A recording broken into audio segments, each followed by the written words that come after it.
Hello viewers, কেমন আছেন সবাই? আশা করি ভালো আছেন। বিপ্লব আই টেকের পক্ষ থেকে আমি বিপ্লব বাসকি আপনাদেরকে অনেক অনেক শুভেচ্ছা ও অভিনন্দন জানাচ্ছি। আজকে আমি একটি গুরুত্বপূর্ণ বিষয় নিয়ে কথা বলার জন্য আপনাদের সামনে হাজির হয়েছি।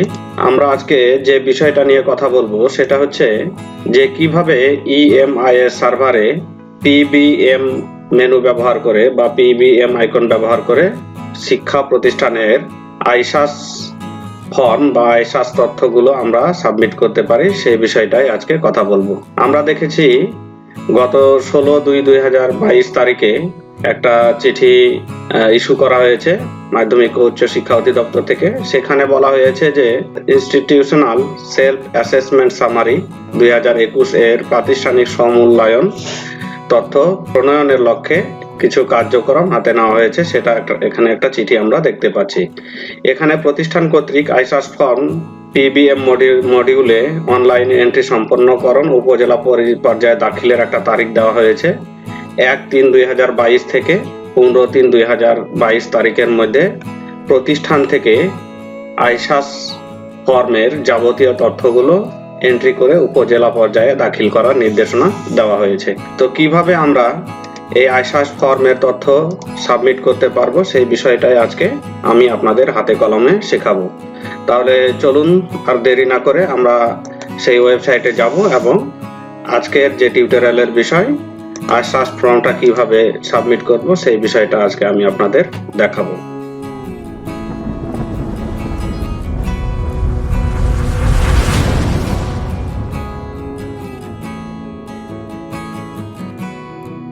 তো ভিউয়ার্স, ছোট একটা ইন্ট্রোর পরে আমরা আবারও কম্পিউটার স্ক্রিনে আসলাম।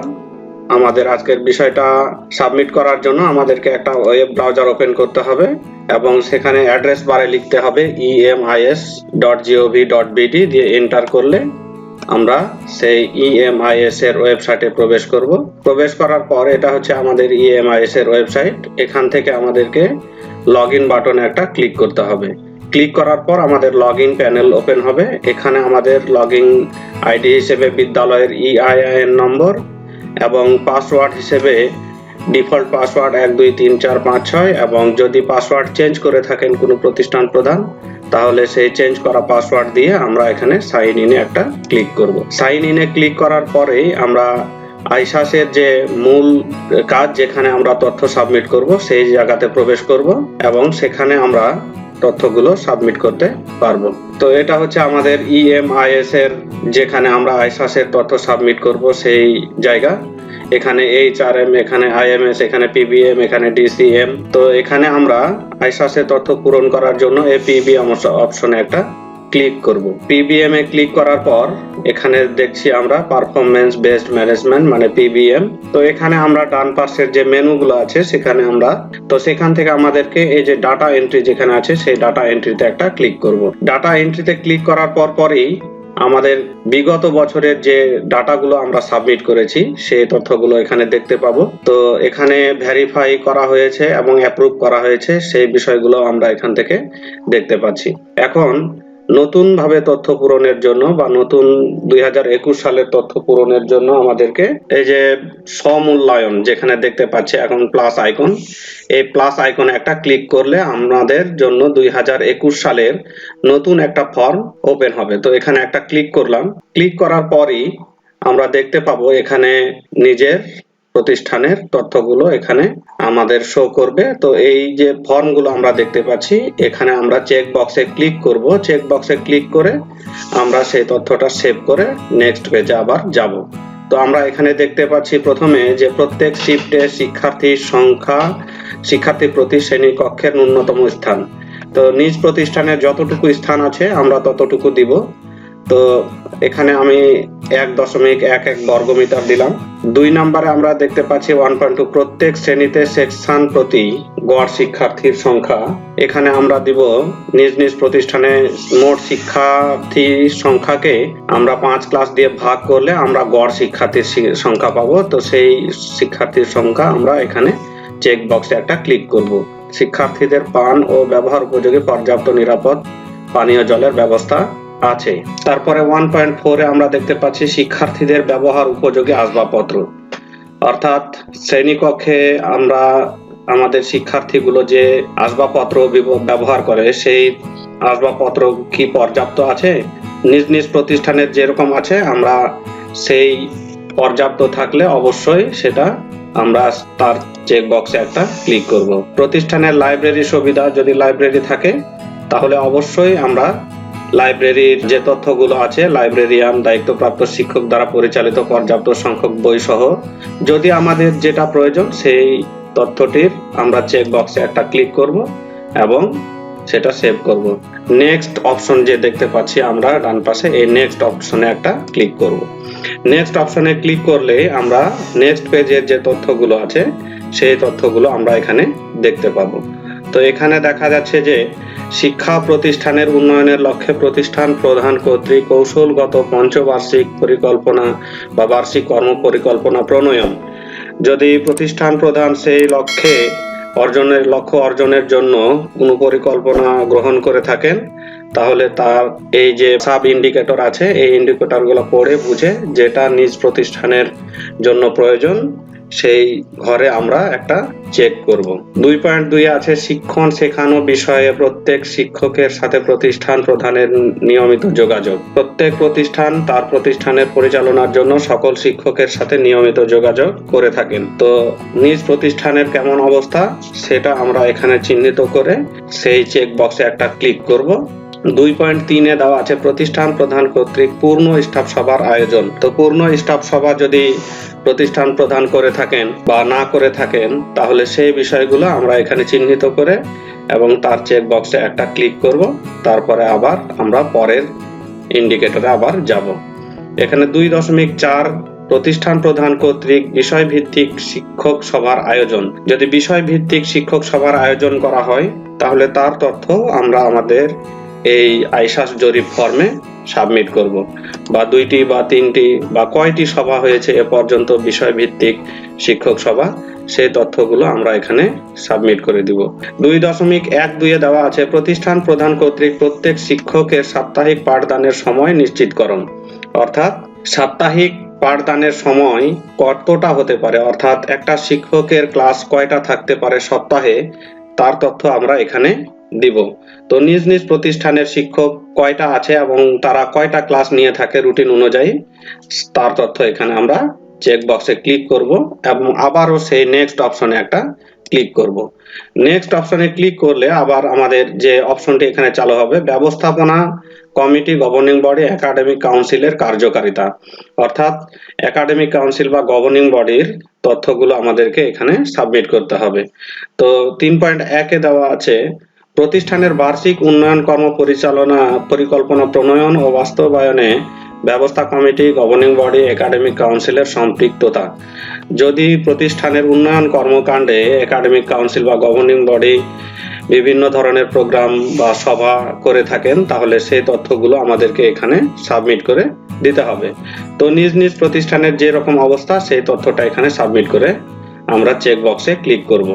সম্পদ বরাদ্দ এবং বাজেটের উপর ব্যবস্থাপনা কমিটি গভর্নিং বডি একাডেমিক কাউন্সিলের সভা। অর্থাৎ বিভিন্ন সময় সম্পদ থাকে, সেই সম্পদ বরাদ্দ করতে হয়। তো সেই উপলক্ষে একাডেমিক কাউন্সিলের কোনো সভা যদি হয়ে থাকে তাহলে তার চেক বক্সে একটা আমরা ক্লিক করব। আবারও সেই নেক্সট বাটনে একটা ক্লিক করব। নেক্সট বাটনে ক্লিক করার পর আমরা এখানে দেখতে পাচ্ছি যে শিক্ষকের পেশাদারিত্ব, অর্থাৎ এখানে শিক্ষকের যে কাজ সেই কাজগুলো এখানে দেওয়া হয়েছে। তো তার জন্য প্রথমে আমরা 4.1 দেখছি যে শিক্ষকের সময়ানুবর্তিতা ও উপস্থিতি। যে শিক্ষকেরা আছে তারা সময় অনুযায়ী আসে বা সময় অনুসারে আসে না সেই তথ্যগুলো আমাদেরকে এখানে দিতে হবে। তো নিজ প্রতিষ্ঠানের যেরকম অবস্থা সেই চেক বক্সে আমরা একটা ক্লিক করব। 4.2 আছে লিখিত পাঠ পরিকল্পনা প্রণয়ন করে শিক্ষকের শতকরা হার। অর্থাৎ কয়জন শিক্ষক লিখিত পাঠ পরিকল্পনা প্রণয়ন করে থাকেন বা সেই অনুসারে ক্লাস নিয়ে থাকেন সেই তথ্যগুলোর চেক বক্সে আমরা একটা ক্লিক করব এবং আবারও সেই নেক্সট অপশনে একটা ক্লিক করব। নেক্সট অপশনে ক্লিক করলে এখানে আরেকটা অপশন চালু হবে আমাদের। তো সেই অপশনটা হচ্ছে যে শিক্ষার্থীর কৃতিত্ব, অর্থাৎ শিক্ষার্থী আসবে স্কুলে তার কৃতিত্ব কতটুকু সেই বিষয়গুলো আমরা এখানে অন্তর্ভুক্ত করব। ক্লাসের সময়সূচি অনুযায়ী মোট কার্য দিবসে উপস্থিত শিক্ষার্থীর শতকরা হার। তো নিজ প্রতিষ্ঠানের যেটা সেটার চেকবক্সে ক্লিক করব। বছরে গড় অনুপস্থিত শিক্ষার্থীর সংখ্যা, তো গড় অনুপস্থিত শিক্ষার্থীর সংখ্যা হিসাব নিকাশ করে নিজের প্রতিষ্ঠানের তথ্যগুলো আমরা এখানে চেকবক্সে একটা ক্লিক করব। এটা দেওয়ার পরে আমরা আবারও সেই নেক্সট অপশনে একটা ক্লিক করব।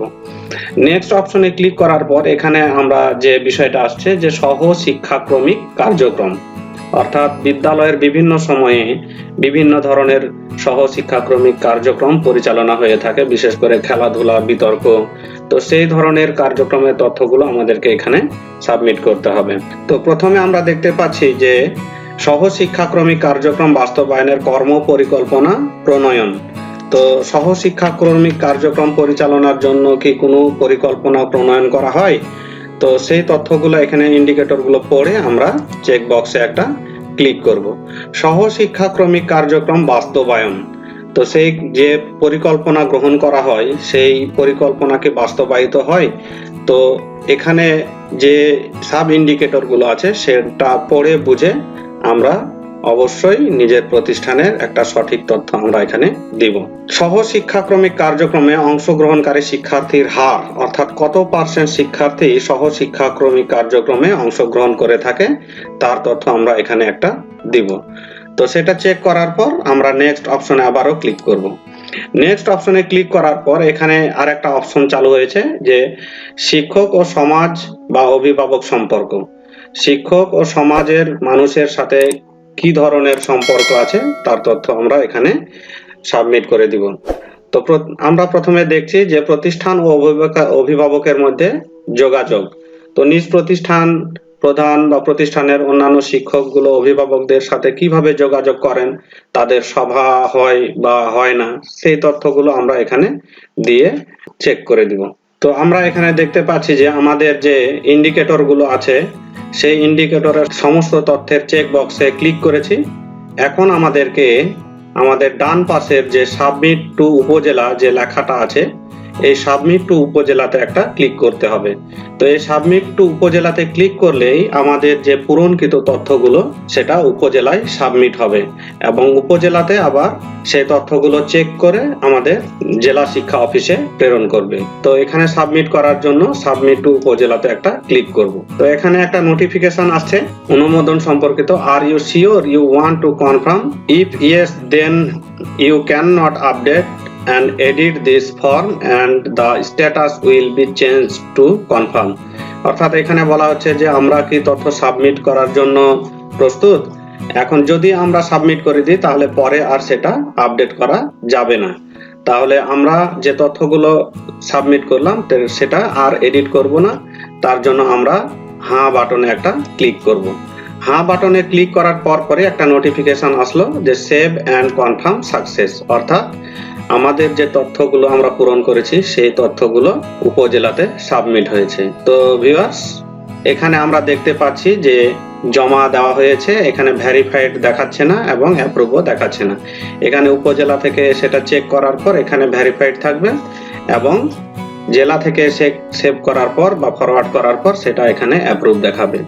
তো ভিউয়ার্স এভাবে আমরা একটা প্রতিষ্ঠানের আইসাস ফর্মের যাবতীয় তথ্য আমরা সাবলীলভাবে সাবমিট করতে পারবো।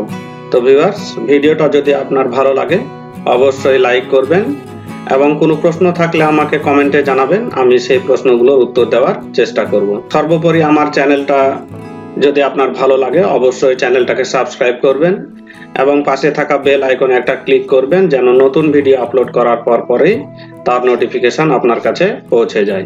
তো ভিউয়ার্স আজকে সবাই ভালো থাকেন, সুস্থ থাকেন, আজকে এ পর্যন্তই। ধন্যবাদ সবাইকে।